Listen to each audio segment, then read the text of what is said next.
Who am I? A contextual representation of who I am. Take out some of your materials. Today you can use color papers, pencils, crayons, markers, and some fun old magazines. You're also going to have a template of an outline of two human heads, a female head and a male head. You can use these to support you in creating a structure to create your image today.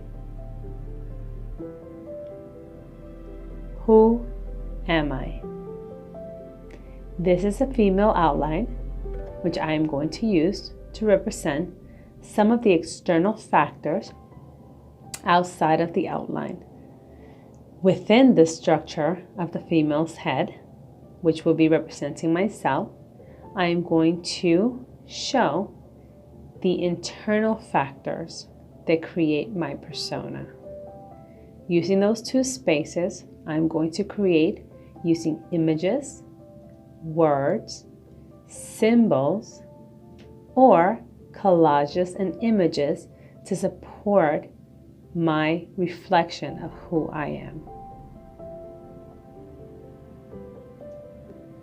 In doing so, I can create a division to represent the things that are forward in my thinking or things that are backwards in my thinking within my space.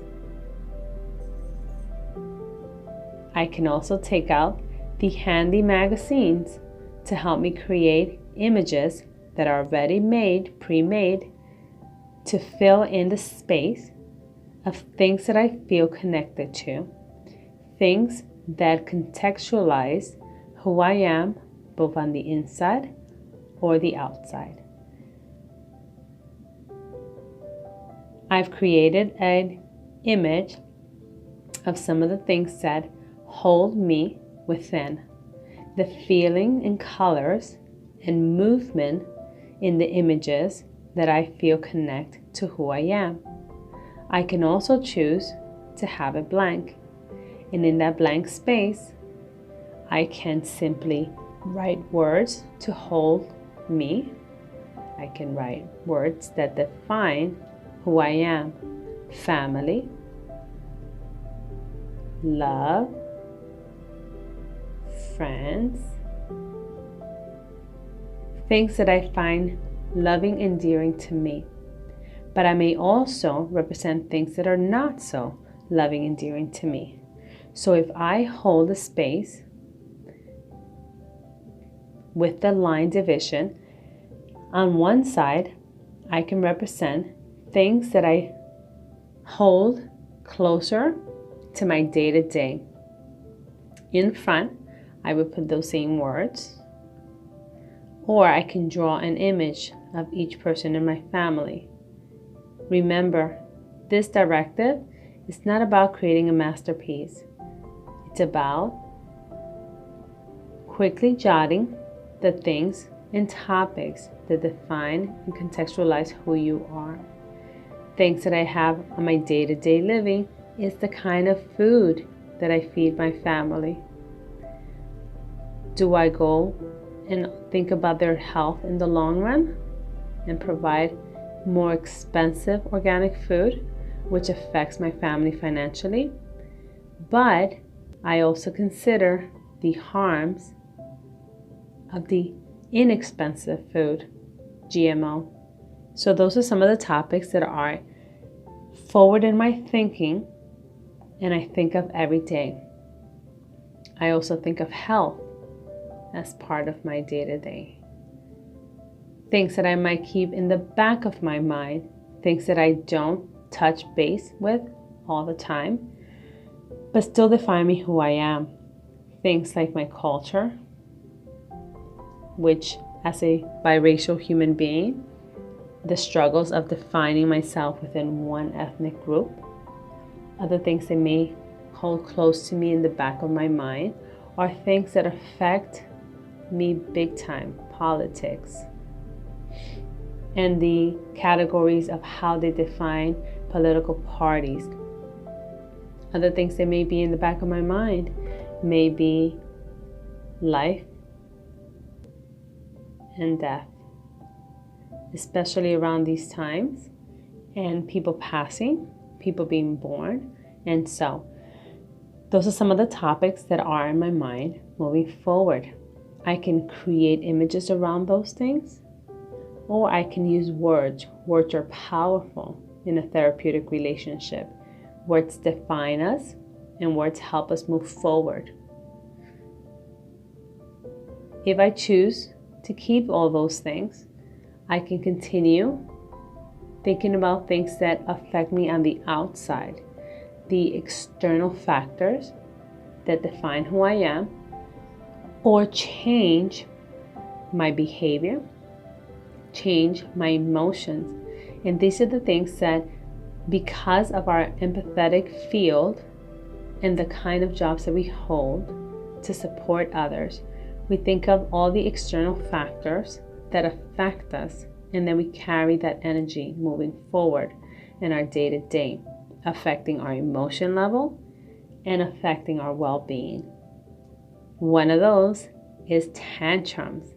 Tantrums from my 2-year-old, tantrums from my 5-year-old, but also tantrums that adults express with each other, tantrums that are hard to define but are very big in emotion. Those kind of moments are a little bit harder to hold for someone, but just being there to listen to them and hear them out, and just kind of patiently wait for those tantrums to melt away.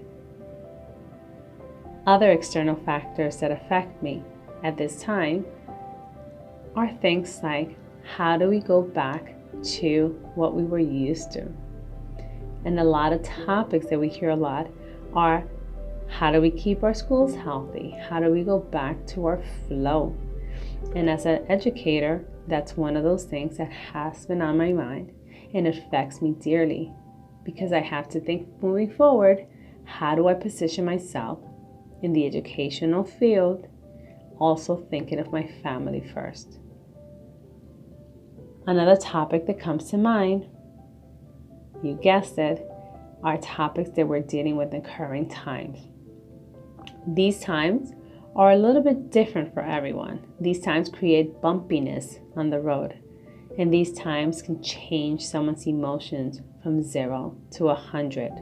So a lot of these external factors are things that we're holding on, experiencing, and trying to navigate around. These are the same experiences that we're trying to support others in. And so that's a double load of emotions that we are holding on to. So as you create your portrait today of who you are internally and externally, considering all the factors around you that can potentially cause compassion fatigue. Think about the things that you can hold on to that bring you peace within all the bumpiness around in your environment. As someone who's in the caregiving position, in the caregiving role, in whatever field that may be, when you are working with other human beings, you are in the capacity of support. So always think of all those things that you can provide for yourself to support yourself in this creative, expressive moment. So I'm excited to see what everyone works on. We're going to have some time to work on our own independently while we listen to some calming, meditative music to tune us into our creative selves.